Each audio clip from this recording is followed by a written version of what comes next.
The scanner beeped 3 times. Una Park looked up from her cold cup of coffee and stared at the screen. Something large was hiding behind the dead moon of Cala 7, something her equipment could not identify. She had been a salvager for 4 years now. Before that, she worked as a mechanic for the United Earth Fleet. They fired her for making changes to ship engines without permission. She made them faster and more efficient, but rules were rules. The fleet did not like people who broke rules, even if those people were right. Now she flew alone in a small ship called the Magpie. It was ugly and old, held together by spare parts and her own stubborn will. She traveled the outer rim, looking for crashed ships and abandoned stations. She would take what she could sell and move on to the next wreck. This job was lonely. It was dangerous, but it was hers. The scanner beeped again. Una leaned forward and adjusted the settings. The reading made no sense. The object behind the moon was enormous. Bigger than any station she had ever seen. Bigger than most asteroids. She should have reported it.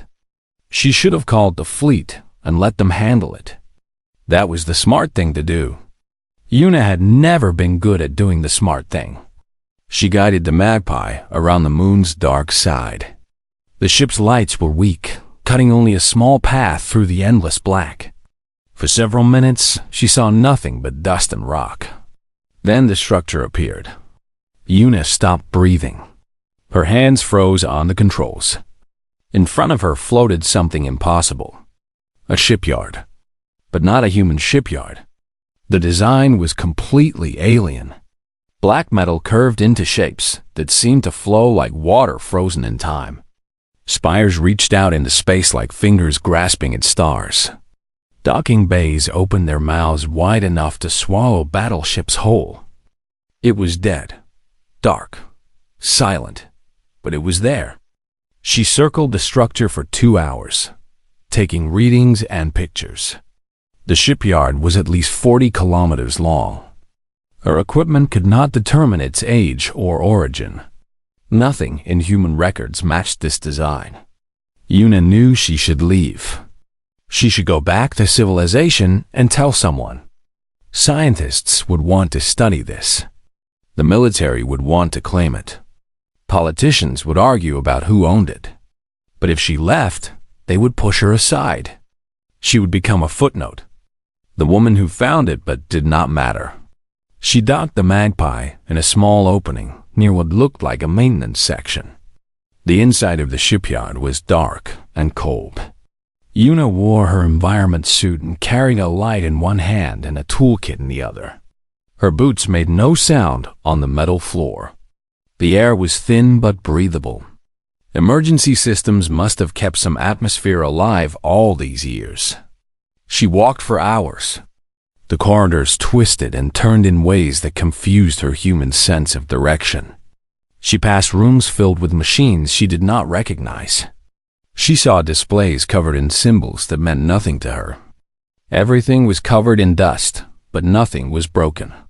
The shipyard had been preserved perfectly, waiting in the dark like a sleeping giant. On the second day, Una found bodies. They were not human.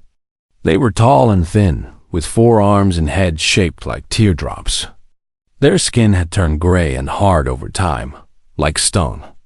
They wore uniforms that had faded to nothing. They had died at their posts, sitting at consoles or lying in corridors. Una counted 47 bodies before she stopped counting. Whatever killed them had not damaged the shipyard. There were no blast marks, no signs of battle. They had simply died all at once, and the shipyard had continued without them. On the third day, her food and water ran low. She knew she should return to the Magpie, but something pulled her forward. A feeling she could not explain. The shipyard wanted to be found. It wanted someone to wake it up. She found the central control hub deep in the structure's core.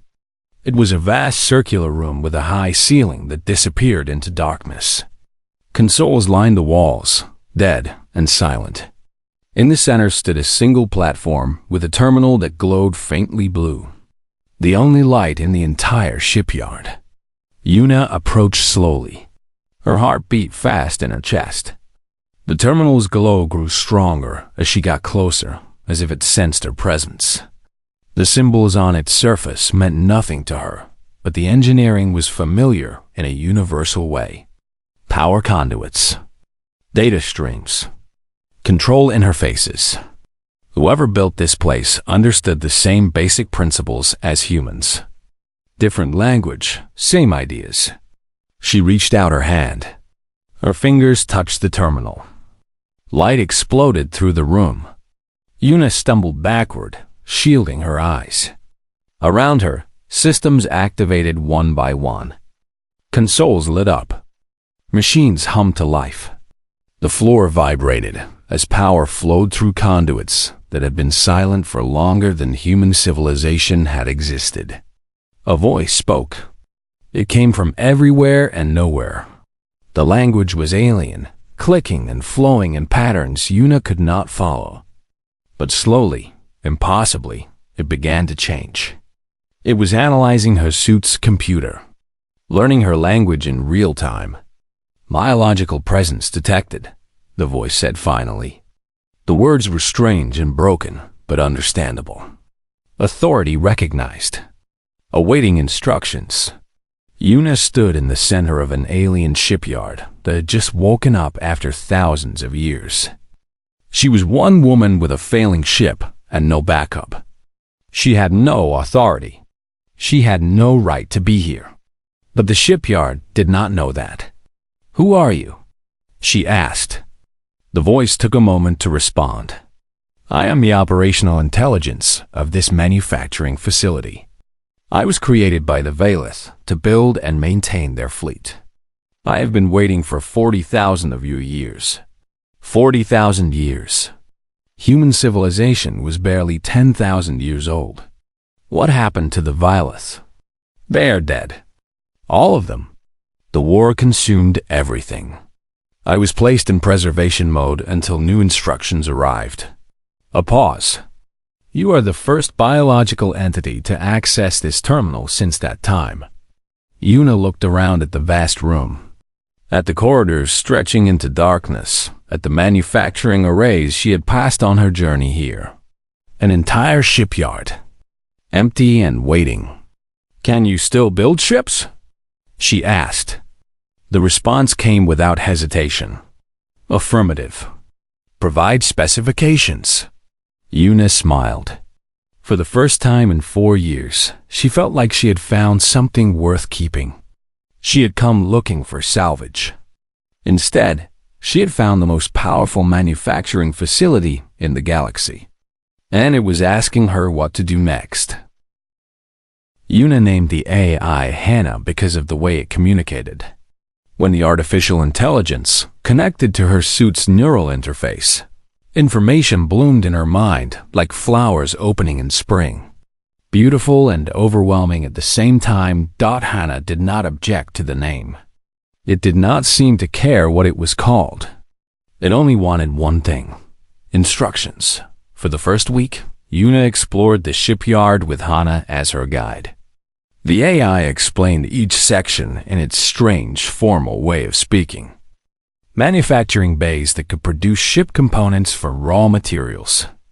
Assembly lines that stretched for kilometers. Storage facilities filled with resources that had waited patiently for 40,000 years. The Velith had built this place to survive a war. They had failed, but their creation remained. "Why did you wake up for me?" Yuna asked one night. She sat in what had once been a crew quarters, eating the last of her ration packs. "I'm not Velith. I'm not even important." "You were present," Hannah replied. "The terminal recognizes authority through presence. Someone had to be first. But I could be anyone. I could be dangerous. All builders are potentially dangerous. The Velith were dangerous. They built weapons that destroyed worlds." A pause. "You have not attempted to destroy anything yet." This is encouraging. Yuna laughed. It was the first time she had laughed in months. She returned to the Magpie, only to send a single encrypted message to her brother Do-yoon. He was a lieutenant commander in the United Earth Fleet, serving on a patrol ship near the inner colonies. They had not spoken in 2 years, not since their argument about her dismissal, but some things were bigger than old fights. "I found something," her message said. "Something that changes everything. Come along. Trust me." 3 weeks later, Do-yoon's ship appeared on the scanner. He arrived with a small team despite her request. His XO, a sharp-faced woman named Jie, who looked at everything with suspicion. An engineer named Taesung, who spoke little but noticed much. A xenolinguist named Yoonji, who practically vibrated with excitement when she saw the alien writing on the walls. Do-yoon himself looked older than Yuna remembered. More tired. The war with the Keth was taking its toll on everyone. "The Keth have destroyed 3 colonies," he told her as they walked through the shipyard. Complete silence. No survivors. No distress calls. Just empty worlds. "I heard rumors." "They're not rumors anymore." He stopped and looked around at the vast manufacturing bay. Assembly arms hung motionless above empty construction platforms. "Yuna, what is this place?" "It's called a shipyard," she said. "It builds ships." "I can see that." "How old is it?" 40,000 years. Do-yoon stared at her. Behind him, Taesung had stopped walking. The engineer's mouth hung open as he calculated the implications. "And it still works?" Do-yoon asked. Yuna smiled. "Want to see?" She had spent weeks uploading information to Hannah. Fleet ship designs. Weapon specifications. Engine blueprints. Human technology was primitive compared to what the Valeth had created. But Hannah was learning, adapting, combining. "Begin demonstration," Yuna said. The manufacturing bay came alive. Assembly arms swung down from the ceiling. Fabricators began pulling raw materials from storage. The air filled with the sound of construction, of welding and shaping and building. In 6 hours, they watched a complete frigate take shape on the platform. It was not a human design or a Valeth design. It was something new, sleek and angular, with curves that seemed to cut through space itself. Human layout, alien materials, combined engineering. "Impossible," Taesung whispered. "A ship like this would take months in our yards. Years." "Hannah has been doing this for 40,000 years, Yuna said. "It knows some shortcuts." Do-yoon turned to face his sister. His expression was complicated. Fear and hope, and something else she could not name. "The fleet needs to know about this," he said. "I know. They'll want to control it." "Control you. I know that too." "And you're just going to let them?" Yuna walked to the observation window. Below, the frigate was nearly complete. Lights flickered on along its hull as systems activated for the first time. "The Keth are coming," she said. "Humanity has 40 combat ships, maybe 50. The Keth have hundreds. If we fight them with what we have, we lose. Everyone dies. Everything ends." She turned back to her brother. "Hannah can build 200 ships in a year. Better ships. Faster ships. Ships that might actually give us a chance. And in return, I stay in charge. These ships defend humanity. They don't conquer. They don't oppress. They protect." Da-hyun was quiet for a long time. Jie had her hand on her weapon, watching Yuna with those suspicious eyes. Taesung was already walking toward the new frigate, unable to resist examining it closer. Yoonji had disappeared somewhere, probably studying Valeth records. "The fleet won't agree to that," Do-yoon said finally. "Admiral Kang won't agree to that. She wants full control. Then Admiral Kang can try to operate this facility without me." Yuna smiled, but there was steel in her eyes. "Hannah, what happens if someone else tries to use this terminal?" Access denied, Hana replied immediately. Only recognized authority may issue commands. Current recognized authority, Yuna Park. Dahyun laughed despite himself. It was the same laugh from their childhood. The 4 responsibilities and regulations had pulled them apart. You planned this, he said. I had 3 weeks to think about it. She walked over and put her hand on his shoulder. I need your help, Dahyun. I can build the ships, but I can't fight a war alone. I need people I trust. You trust me? After everything? You're my brother. You came when I called. She glanced at his team. And you brought good people. I can tell. The shipyard hummed around them. In the manufacturing bay, the frigate was complete. The first ship of a new fleet. The first step towards survival. Dahyun made his decision. I'll talk to Admiral Kang, he said. I'll make her understand. But Yuna, if this goes wrong, it won't. You can't know that. Yuna looked out at the stars beyond the observation window. Somewhere out there, the Keth were coming, destroying everything in their path, showing no mercy. But now humanity had something they had never had before, a chance. I know I can't save everyone, she said quietly, but I can try. That's all anyone can do. The assembly lines were already moving again.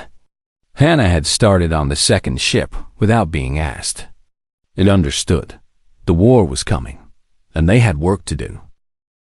Admiral Sujin Kang arrived 6 weeks later with 12 warships and a diplomatic team that wore smiles like masks. Yuna watched them approach from the observation deck. Beside her, Hana displayed tactical information on a floating screen. Ship types, weapon systems, crew numbers. I learned to anticipate what Yuna needed. They are heavily armed for a diplomatic mission, Hana observed. They're scared, Yuna replied. Scared people bring guns. Should I activate defensive systems? Not yet. Let's see what they want first.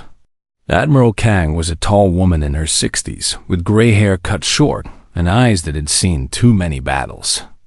She walked through the shipyard with the careful steps of someone evaluating property they intended to claim. Her officers followed behind, scanning everything with their equipment. The manufacturing bays were running at full capacity now. 20 ships had already been completed. Another 30 were in various stages of construction. The air was thick with the smell of metal and energy. Impressive, Admiral Kang said. Her voice gave nothing away.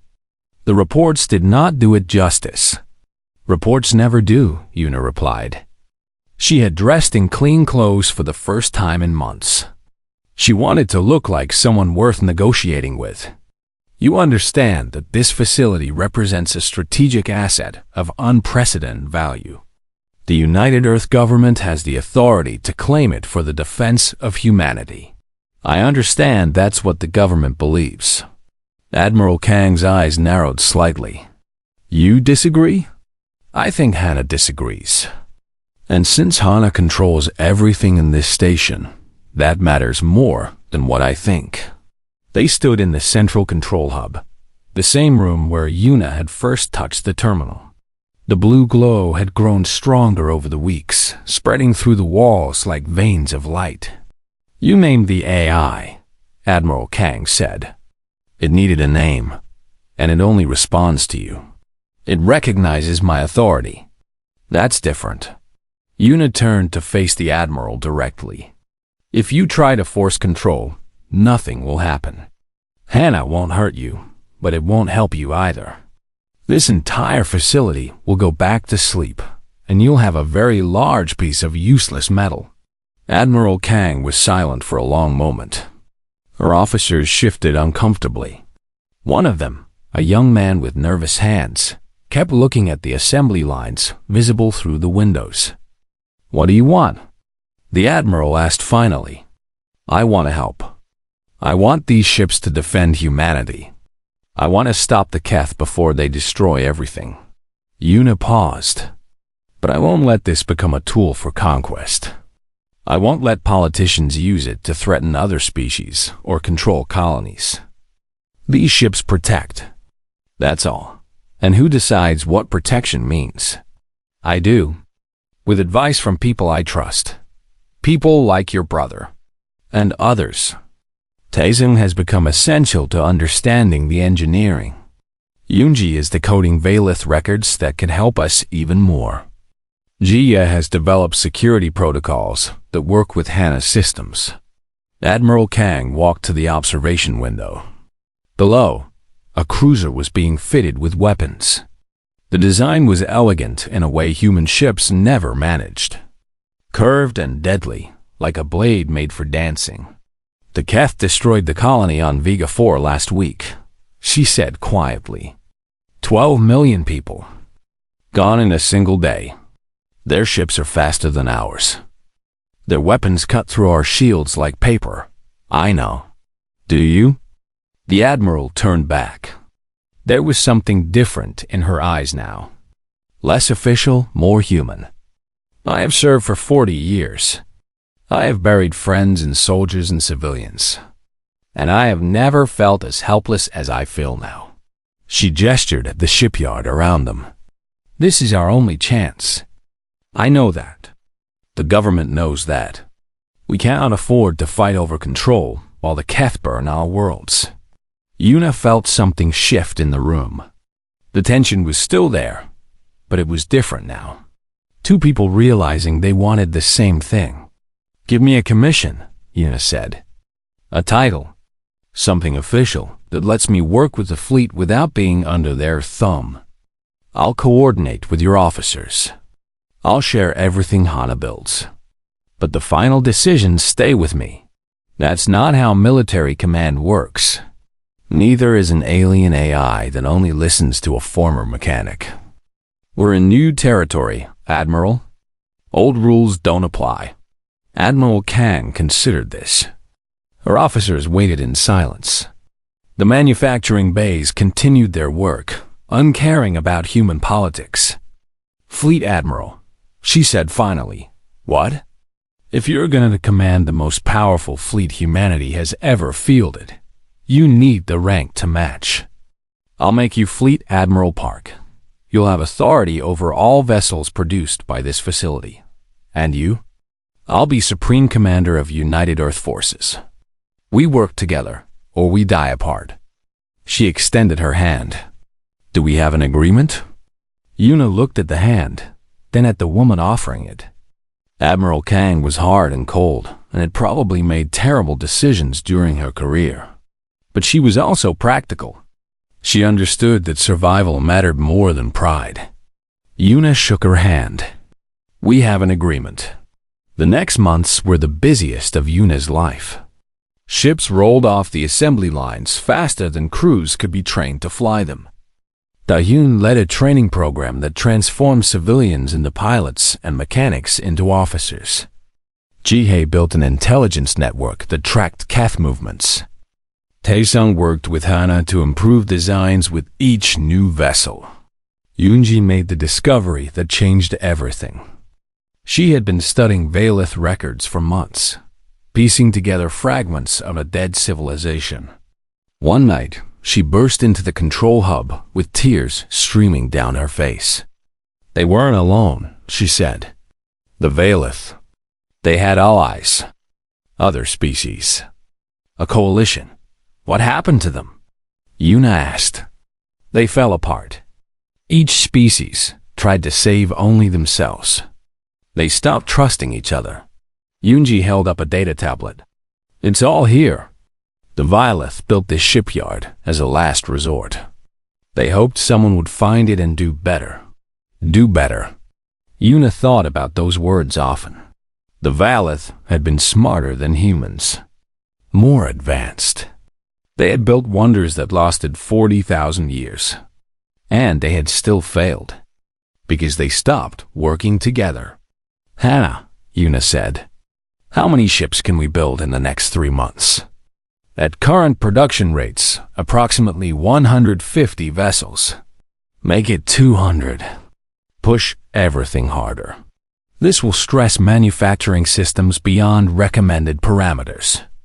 I know. Do it anyway. The AI was quiet for a moment. Then, understood. Beginning acceleration. The Keth would arrive eventually. Everyone knew that. The only question was whether humanity would be ready. Una stood in the observation deck and watched her fleet grow. Frigates and cruisers and destroyers, each one a miracle of combined engineering. Each one a step toward survival. She would not let humanity fall the way the Veleth had fallen. She would not let them die alone. The Keth came to Proxima Station on a Tuesday. Una remembered that detail later. A Tuesday. Such an ordinary day for the universe to change. 300 Keth warships dropped out of faster-than-light travel at the edge of the system. Their formation was perfect, a wall of death spreading across the stars. Each ship was covered in sharp angles and dark metal, designed to look as frightening as possible. The Keth understood fear. They used it as a weapon. Proxima Station was humanity's largest outpost in the outer territories. 50,000 people lived and worked there.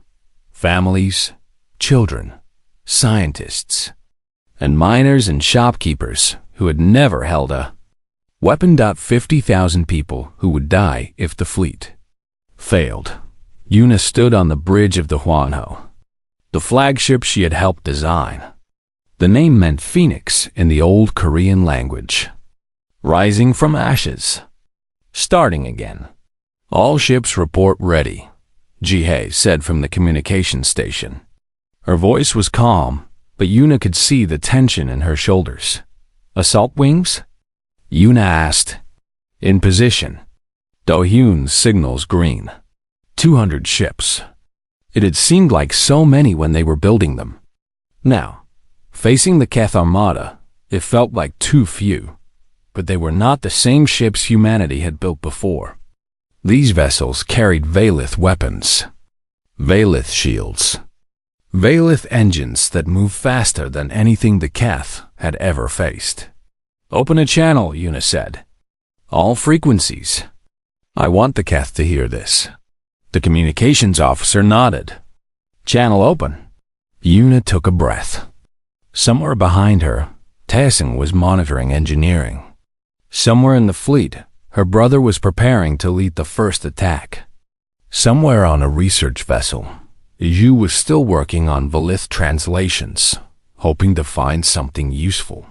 To the Keth fleet, Una said. Her voice was steady. You have entered human space. You have destroyed our colonies and killed our people. Today, that ends. Turn back now, or we will destroy you. Silence. Then a response came, translated by the fleet's computers. The Keth commander spoke in clicks and hisses that became cold, mocking words. Small creatures. Weak creatures. You have built toys. We will break them and add your worlds to our empire. The channel closed. The Keth fleet began moving forward. Una smiled. All ships, she said. Attack. The battle began. The Keth expected their enemies to run. Their intelligence said humans had slow ships and weak weapons. Their experience said smaller fleets always retreated, but the human ships did not retreat. They charged forward, faster than the Keth thought possible. The first wave of missiles hit the Keth front line before they could raise full shields. 20 enemy ships exploded in the first 30 seconds. The Keth adjusted. They reformed their lines and returned fire with weapons that had melted through human armor dozens of times before. Shots bounced off. Veleth metallurgy was 40,000 years more advanced than anything in the galaxy. Energy weapons that should have cut through the human ships, like butter, barely scorched their hulls. Do-hyun led the assault wing around the Keth flank. His fighters were small and fast, darting between enemy ships and targeting their engines. Every Keth vessel that stopped moving became a target for the larger cruisers behind him. GA coordinated communications across the entire fleet. Hundreds of voices, thousands of decisions, all flowing through her station. She moved ships like pieces on a game board, anticipating Keth maneuvers before they happened. Taesun kept the Wonho running at impossible efficiency. When a power conduit overloaded, he fixed it in minutes. When a weapon system faltered, he rerouted energy from non-essential systems. He made the ship work harder than it was designed to work. The Keth were strong, but humanity was fighting for survival, and that made them stronger.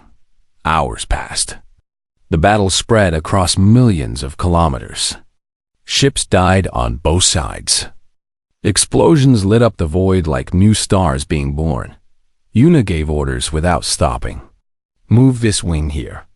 Concentrate fire on that flagship. Support the damaged cruisers. Protect the station at all costs.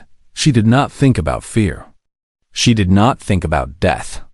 She only thought about the next decision and the next. And the next dot when the Keth finally broke. She almost did not believe it. Their remaining ships, fewer than 120 now, turned and fled. They scattered in different directions, abandoning their formation, abandoning each other. Running from the creatures they had called weak. The fleet did not pursue. They had won, but the cost was heavy. 32 human ships were gone. Thousands of crew members dead. Families that would never be whole again. And Yoonji, the research vessel she was working on, had taken a derelict early in the battle. There were no survivors. The ship that carried the woman who had decoded Valith history, who had warned them about the dangers of falling apart, was nothing but scattered debris. Yuna received the news on the bridge. She said nothing. Her face did not change, but something inside her went cold and quiet. Later, in the observation deck of the shipyard, she stood alone and watched Hana's assembly lines begin replacing the lost ships. The AI worked without rest, without grief, without understanding why its human commander was crying. "I'm sorry for your loss," Hana said eventually. The words were awkward. The AI had learned human language, but not human emotion. "She was my friend," Yuna said. "She believed in what we were doing. Her work continues. The records she translated are preserved in my systems. Her knowledge will help future generations." That's not the same as having her here. No, Hana agreed. It is not. Silence stretched between them. Outside, stars burned with indifferent light. The universe did not care about one woman's death. It did not care about any of them. "The Valith," Yuna said finally. "Did they mourn their dead?" "Yes, they held ceremonies. They spoke words of remembrance. They believed the dead continued in some form beyond physical existence. Did it help? Unknown. They died regardless." A pause. "But they found comfort in the rituals. Perhaps that was the purpose." Yuna wiped her eyes. The fleet was regrouping around Proxima Station. Do-hyun had already sent a message asking if she was okay. She would have to respond soon, pretend to be the strong leader everyone needed. But for now, she allowed herself to grieve. "We won today," she said. "But this isn't over. The Keth will come back. They'll come with more ships and more anger." "Yes," Hana agreed. "They will. Then we need to be ready. We need to end this war before it ends us." The assembly lines hummed. New ships took shape in the manufacturing bays. The armada was growing, recovering, preparing for the battles ahead. Yoonji had warned them about falling apart, about losing trust, about dying alone. Yuna would not let that happen. Not to humanity. Not to her fleet. She would carry her friend's memory forward, and she would finish what they had started. The Keth had retreated today. Tomorrow, humanity would follow them home. 3 years changed everything. The Keth War spread across dozens of star systems. Battles were fought above burning worlds and in the cold spaces between stars. Millions died on both sides. The conflict became a grinding, exhausting thing that consumed resources and lives without mercy. But humanity was winning. Yuna stood in the observation deck of Warang Station, the name they had given to the shipyard. Below her, 800 vessels orbited in perfect formation.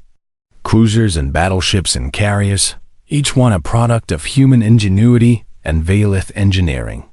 The largest fleet humanity had ever built. She was no longer the reckless salvager who had touched an alien console on a whim.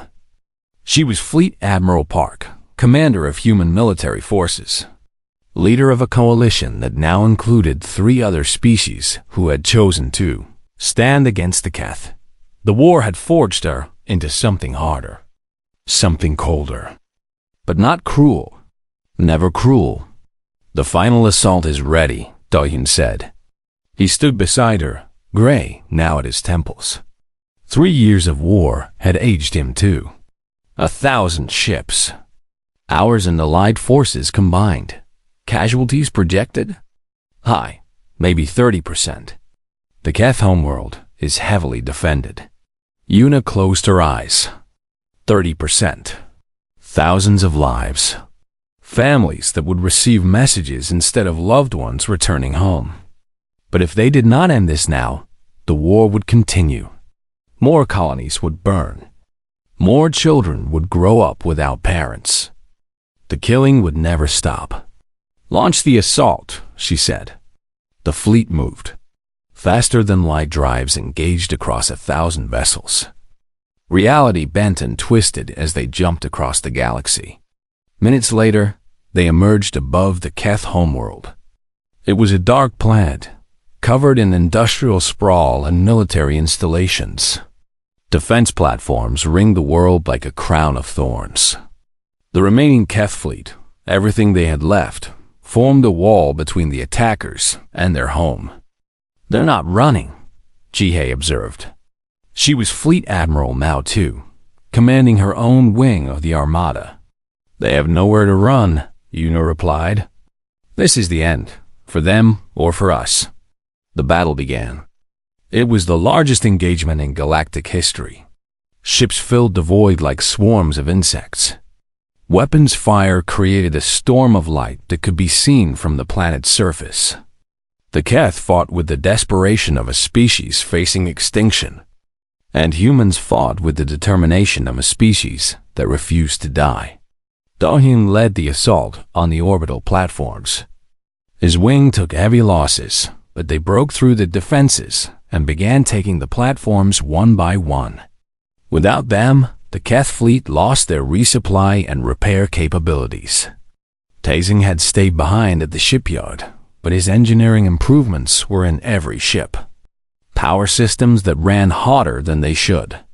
Shields that recovered faster than expected. Small advantages that added up to survival. Yuna commanded from the Wano, which had survived 3 years of war through luck and determination. The ship bore scars from a dozen battles. So did she. Hours passed. The Keth lines began to crack. Their coordination broke down as flagships were destroyed. Individual captains made desperate decisions that only made things worse. When the Keth leadership finally transmitted their surrender, the battle was already over. Fewer than 50 enemy ships remained, surrounded and outgunned. The planet below was unharmed, but its orbital defenses were gone. Admiral Kang's voice came through the command channel. She was on a different flagship, commanding the rear guard. "They want to negotiate terms. What do we do?" Yuna thought about the colonies that had gone silent. Vega 4 and its 12 million dead. The research vessel where Yunji had died. 3 years of war and grief and loss. She could demand complete destruction. The fleet had the power. The Keth would become a footnote in history, a species that pushed humanity too far and paid the ultimate price. It would be justice. It would be revenge. But it would not bring Yunji back. It would not heal the wounds. "Accept the surrender," Yuna said. "Disarmament, reparations, monitored reconstruction. They get a chance to rebuild as a peaceful civilization. You're letting them live? Admiral Kang sounded incredulous. Hana's creators died because they couldn't stop fighting. The Keth will die if we can't stop ourselves. Yuna paused. Someone has to choose differently. Someone has to be better. Silence on the channel. Then, slowly, Admiral Kang responded. Understood, Fleet Admiral. Processing surrender terms. The war ended not with destruction, but with a choice. In the shipyard's core, Hana processed the news. Its systems, which had run continuously for 3 years, gradually slowed. The manufacturing bays fell quiet one by one.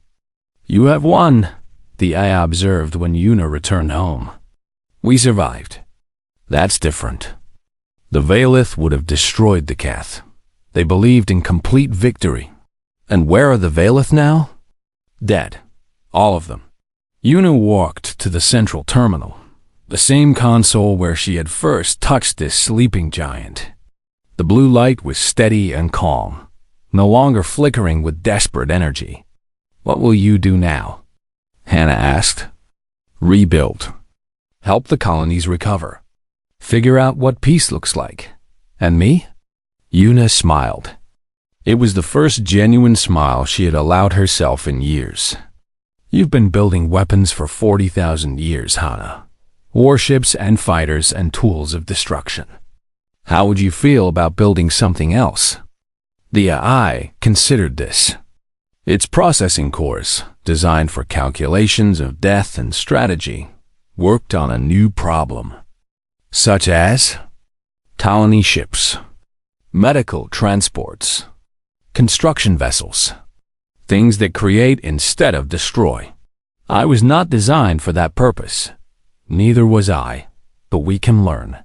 The assembly line stayed silent, but not because they had failed, because they were waiting for new instructions, new purposes, a new reason to exist. Hana's response came slowly, as if the AI was choosing its words carefully. I would like to try. Months later, Yuna stood in the same observation deck where she had watched the armada grow. The view was different now. Instead of warships, the manufacturing bays were producing vessels with wide cargo holds and comfortable living spaces. Ships designed to carry families to new worlds, not soldiers to battle. Do-hyun visited when he could. He had retired from the military, taken a position helping to resettle refugees from the war. He looked happier than she had ever seen him. The galaxy is talking about us, he said.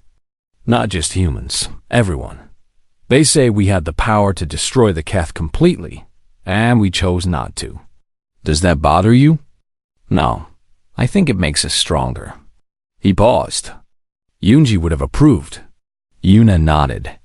She still thought about Yoonji often. The woman who had decoded the warnings of a dead civilization, who had shown them what happened when allies stopped trusting each other. They had listened. They had done better. Hana asked me something yesterday, Yuna said. It wanted to know if humans would visit other species, build relationships, share technology. What did you say? I said we would try. The shipyard hummed around them, not with the urgency of war, but with the steady rhythm of construction. Building ships that would carry hope instead of weapons, creating futures instead of endings. 40,000 years ago, the Valeth had built this place to survive. They had failed, but their creation had waited patiently for someone to do better. Yuna Park, the reckless salvager who had been fired for breaking rules, looked out at the stars and felt something she had not felt in years. Peace. Not the absence of conflict, but the presence of possibility. A galaxy that had nearly destroyed itself, choosing to build something new instead. The armada had served its purpose. Now it was time to discover what came next. And Hana, the ancient AI that had slept for millennia, was finally learning what it meant to create instead of destroy. In the end, that was the greatest victory of all.